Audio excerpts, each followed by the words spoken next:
Additional chief secretaries ನಮ್ಮ ಕೈ ಕೆಳಗೆ ಬರ್ತಾರೆ. ಅದ್ರ ಸಭೆನೂ ಮಾಡ್ತೇವೆ. ಆದರೆ ರಾಜ್ಯ ಮಟ್ಟದ ಮಾಹಿತಿಗಳು ಆ ಟೈಮಿಗೆ ಸರಿಯಾಗಿ ಸಿಗಲ್ಲ, ಸಮಯ ಬೇಕಾಗುತ್ತೆ. 3 ಮೀಟಿಂಗ್ ಮಾಡ್ತೀವಿ ಚೀಫ್ ಸೆಕ್ರೆಟರಿ ಜೊತೆಲಿ. ನಾಳೆ ಕೂಡ ಮೀಟಿಂಗ್ ಮಾಡ್ತಾಯಿದ್ದೀವಿ. ಅದು ಈಗಾಗಲೇ ನಾವು ಒಂದು ಸ್ವಲ್ಪ ವಾಪಸ್ಸು ಕೂಡ ಪಡೆದಿದ್ದೇವೆ. ಕೆಲವು ಬ್ಯಾಂಕ್ಗಳವರು ನಮಗೆ ಸಹಕಾರವನ್ನು ಕೊಟ್ಟಿದ್ದಾರೆ. ಕೆಲವು ಬ್ಯಾಂಕ್ಗಳಿಗೆ, ಉದಾಹರಣೆಗೆ ಅಥಣಿ ಭಾಗದಲ್ಲಿ ಮಹಾರಾಷ್ಟ್ರದ ಬ್ಯಾಂಕ್ಗಳಿವೆ, ಬ್ರಾಂಚ್ಗಳು.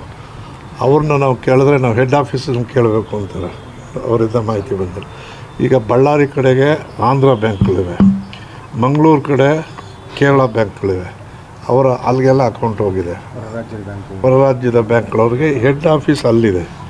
ಅವ್ರು ಕೊಡೋದಕ್ಕೂ ಕೂಡ ನಮಗೆ ತಡ ಮಾಡ್ತಾಯಿದ್ದಾರೆ.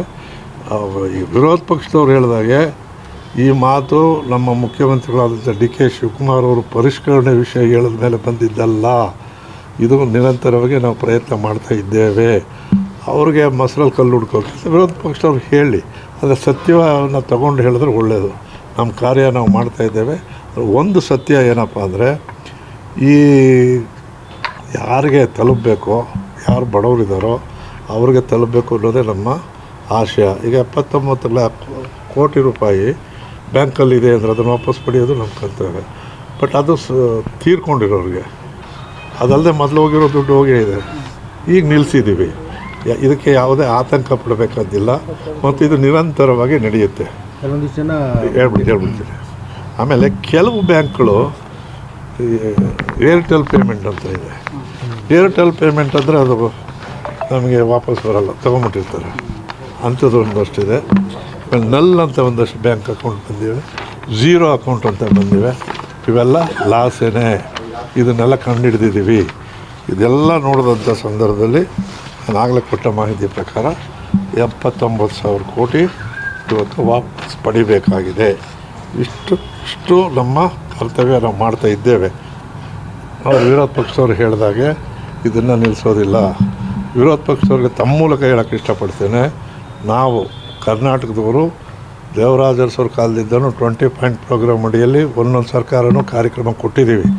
ಇವರಾಗೆ ಭಾವನೆಗಳ ಮೇಲೆ ರಾಜಕೀಯ ಮಾಡಿಲ್ಲ, ಬದುಕಿನೊಂದಿಗೆ ನಾವು ರಾಜಕೀಯ ಮಾಡಿದ್ದೀವಿ, ಜನರಿಗೆ ಸಹಾಯ ಮಾಡಿದ್ದೀವಿ. ಇದನ್ನು ಅವ್ರು ಅರ್ಥಕೊಳ್ಬೇಕೇ ಹೊರತು ಬರೀ ಕಾಮೆಂಟ್ ಮಾಡೋದಲ್ಲ.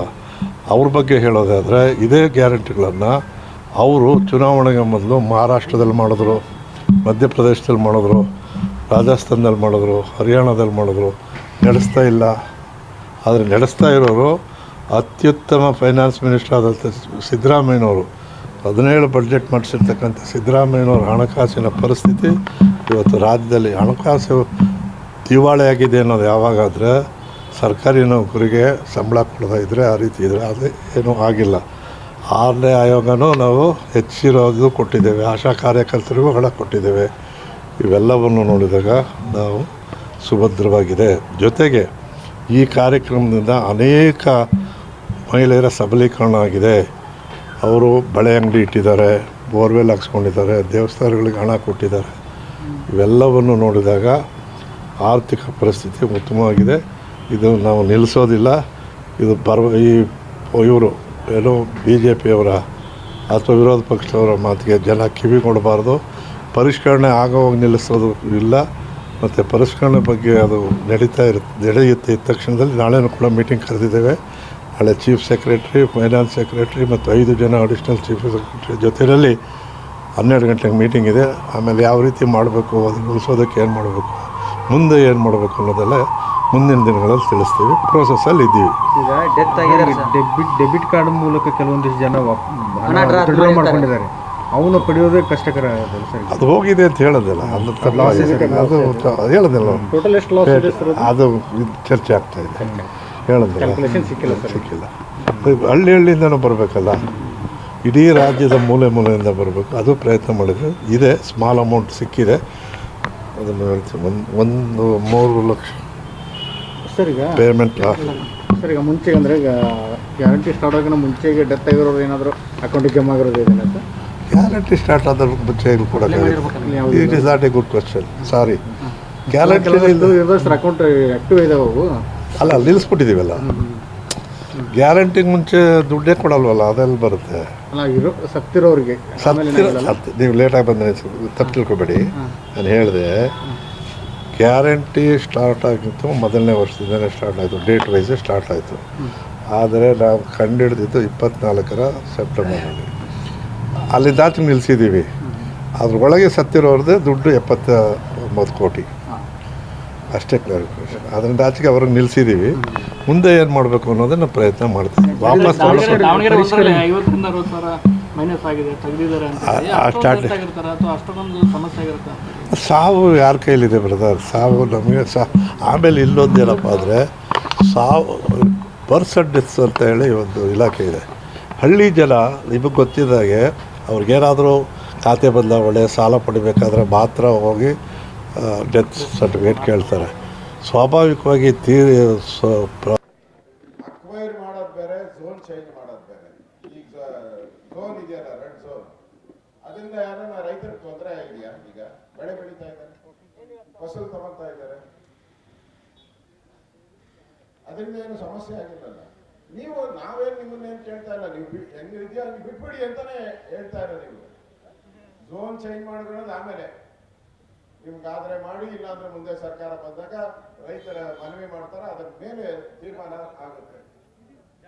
ಝೋನ್ದಲ್ಲ ಇವತ್ತು ಮುಖ್ಯ ಬಂದಿರೋದು. ಅದೇನೋ ಹೇಳ್ತಾರಲ್ಲ, ಕತ್ತಿಗೆ ಬಂದಿರೋ ಗಡ್ಡದ ಬಗ್ಗೆ ಯೋಚನೆ ಬೇಡ, ನಮಗೆ ಕತ್ತಿಗೆ ಬಂದೈತೆ ಈಗ, ಅದು ಕತ್ತು ಉಳಿಯೋದನ್ನು ಫಸ್ಟ್ ಯೋಚನೆ ಮಾಡೋಣ. ಅದರಿಂದ ನಾವು ಈ ಜಮೀನು ಹೇಗೆ ರೈತರು ಈಗ ಉಳಿಮೆ ಮಾಡ್ತಾ ಇದ್ದಾರೋ ಹಾಗೆ ಉಳಿಮೆ ಮಾಡೋವಂಥದ್ದು ಬಿಟ್ಬಿಡಿ. ನೀವೊಬ್ಬರು ನಾವು ಕೇಳ್ತಾ ಇಲ್ಲ. ಹಿಂದೆ ಯಡಿಯೂರಪ್ಪನವರು ಬಿಟ್ಟಿದ್ದಾರೆ, ಎಲ್ಲಾ ಮುಖ್ಯಮಂತ್ರಿಗಳು ಬಿಟ್ಬಿಟ್ಟಿದ್ದಾರೆ ಈ ಪ್ರಾಜೆಕ್ಟ್. ನೀವು ಯಾಕೆ, ನೀವೊಬ್ಬರು ಯಾಕೆ ಈಗ ದೇವನಹಳ್ಳಿಯಲ್ಲಿ ಬಿಟ್ರಪ್ಪ? ಏನಾಯ್ತು? ಏನೂ ಆಗಿಲ್ಲ. ಯಾಕೆ? ಅಲ್ಲೆಲ್ಲ ಕಮ್ಯುನಿಸ್ಟ್ ಅವ್ರು ಬಂದಿದ್ರು. ದೇಶದಲ್ಲಿರೋ ಕಮ್ಯುನಿಸ್ಟ್ ಅವರೆಲ್ಲ, ಕಮ್ಯುನಿಸ್ಟ್ ಇರೋರೆಲ್ಲ ಅಲ್ಲಿ ಬಂದ್ಬಿಟ್ಟಿದ್ರು, ಬಿಟ್ಬಿಟ್ರು ಸಿದ್ದರಾಮಯ್ಯ. ಇದನ್ನ ಯಾಕೆ ಬಿಡ್ತಾ ಇಲ್ಲ? ಅದರಿಂದ ಇಲ್ಲಿ ರಾಜಕೀಯದ ದ್ವೇಷ ಬೇಕಾಗಿಲ್ಲ, ರಾಜಕೀಯದ ವೈಮನಸ್ಯ ಬೇಕಾಗಿಲ್ಲ. ನೀನು ಮಾಡಿದೆ ನಾನು ಮಾಡ್ತೀನಿ, ನೀನು ಅಂತ ಬೇಕಾಗಿಲ್ಲ. ಇಲ್ಲಿ ನಾನು ನೋಡ್ತಾನೆ ಇದ್ದೀನಿ.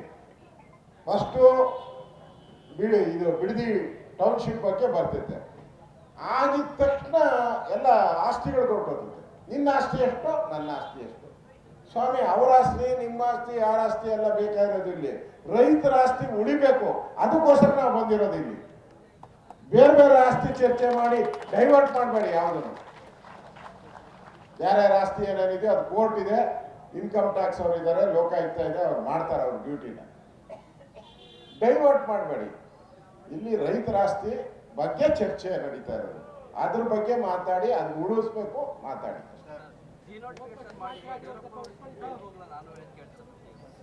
ನಾವು ತಾವು ಹೇಳಿದ್ರಿ ಡಿನೋಟಿಫಿಕೇಶನ್ ಮಾಡಿ ಯಡಿಯೂರಪ್ಪನವ್ರ ತರ ಜೈಲಿಗೆ ಹೋಗಲ್ಲ ಅಂತ. ಸ್ವಾಮಿ, ನೀವೇನು ಡಿನೋಟಿಫಿಕೇಶನ್ ಮಾಡಬೇಡಿ. ಸುಮ್ಮನೆ ನಿಮ್ಮಷ್ಟಕ್ಕೆ ನೀವು ಮುಖ್ಯಮಂತ್ರಿಯಾಗಿ ಆ ಕನಕಪುರದವ್ರಿಗೆ ಹೇಳಿದಾರಲ್ಲ, ಚಿನ್ನದ ಬೆಲೆ ಬರ್ತೈತೆ ಮಾರ್ಗಮಡಿ ಅಂತ, ಹಂಗೊಂದ್ಸರಿ ಬಂದ್ಬಿಟ್ಟು ಮಾಗಡಿಯಲ್ಲಿ ನಿಂತ್ಕೊಂಡು, ಮಾಗಡಿ ಜನಗಳೇ ಯಾರೂ ಜಮೀನ್ ಮಾರ್ಗ ಮಾಡಿ, ಮುಂದೆ ಚಿನ್ನದ ಬೆಲೆ ಬರ್ತೈತೆ ಅಂತ ಹೊಟ್ಟೌಡಿ ಸಾಕು, ಇನ್ನೇನು ಕೇಳಲ್ಲ ನೀವು.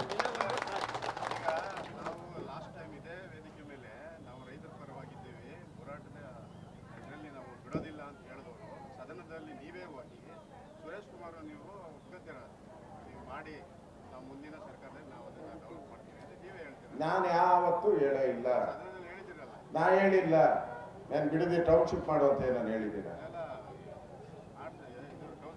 ನಾನು ಯಾವುದು ಹೇಳಿಲ್ಲ. ಇತರ ರೆಕಾರ್ಡ್ ಕೊಡಿ. ನಾನು ಯಾವುದು ಬಿಡದಿ ಟೌನ್ಶಿಪ್ ಬಗ್ಗೆ ಮಾತಾಡೇ ಇಲ್ಲ. ದೊಡ್ಡ ಇಶ್ಯೂ ಆಗ್ಬಿಟ್ಟಿದೆಯಲ್ಲ ಈಗ, ಇದು ದೊಡ್ಡ ಇಶ್ಯೂ ಆಗಿದೆ. ಇಲ್ಲಿಗೇನು ಇಲ್ಲಲ್ಲ, ಮುಂದೆ ಅಧಿವೇಶನ ನಡೀತದೆ ಬರೋ ತಿಂಗಳು, 100% ಅದರಲ್ಲಿ ಚರ್ಚೆ ಆಗೇ ಆಗ್ತೈತೆ. ಹೋರಾಟ ಮಾಡೇ ಮಾಡ್ತೀನಿ. ನಾವು JDS ಇಬ್ಬರೂ ಒಟ್ಟಾಗಿ ಹೋರಾಟ ಮಾಡ್ತೀವಿ.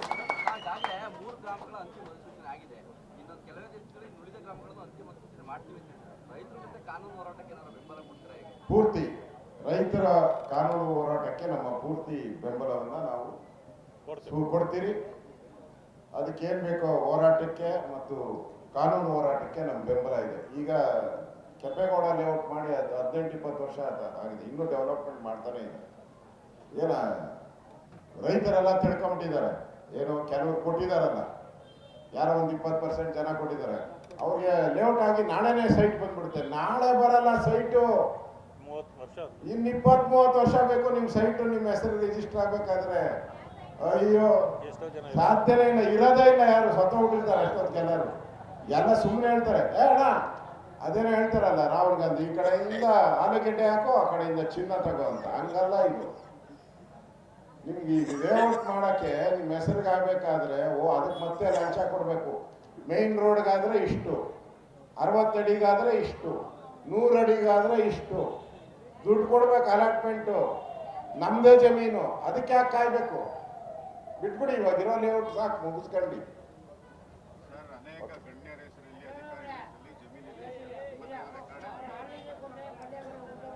ಅದೆಲ್ಲ ಮುಂದಿನ ದಿನ ಅಧಿವೇಶನದಲ್ಲಿ ಚರ್ಚೆ ಬಂದಾಗ ಬರ್ತದೆ. Okay, thank you. ಅವ್ರು ಮುಗಿಸ್ಬಿಡ್ಲಿ, ಆಯ್ತಲ್ಲ. ಜನಗಳ ಉದ್ದೇಶ ಮಾತಾಡ್ತಾರೆ. ಹೇಳೋದು ಸರಿ ಇಲ್ಲ ಅಂತ ನನಗೆ ಗೊತ್ತು. ಹೌದಾ? ಯಾವ 2 ಹೌಸಲ್ಲೂ ಇಲ್ವಲ್ಲ, ಯಾವ ಹೌಸಲ್ಲೂ ಇಲ್ಲದೆ ಇರೋದ್ರಿಂದ MLC ಕೊಟ್ಟು ಮಾಡಬಹುದಾಗಿತ್ತು. ಅದು ಕೊಡೋಕ್ಕಾಗಲ್ಲ. ಅದೇ ಪಕ್ಷಕ್ಕೆ ಬಿಟ್ಟಿದ್ದು ಪಕ್ಷ ಮತ್ತು ಮುಖ್ಯಮಂತ್ರಿಗಳು. ಮತ್ತು ಯಾಕಂದ್ರೆ ಎಲ್ಲೋ ಒಂದ್ ಕಡೆ ಕಾಂಗ್ರೆಸ್ ಪಕ್ಷದಲ್ಲಿ ಹಿರಿಯರನ್ನ ಕಡೆಗಣಿಸಲಾಗ್ತದೆ ಅನ್ನೋ ನೋವು ಒಂದಿಷ್ಟು ಜನರಿಗೆ ಇರುವಂಥದ್ದು.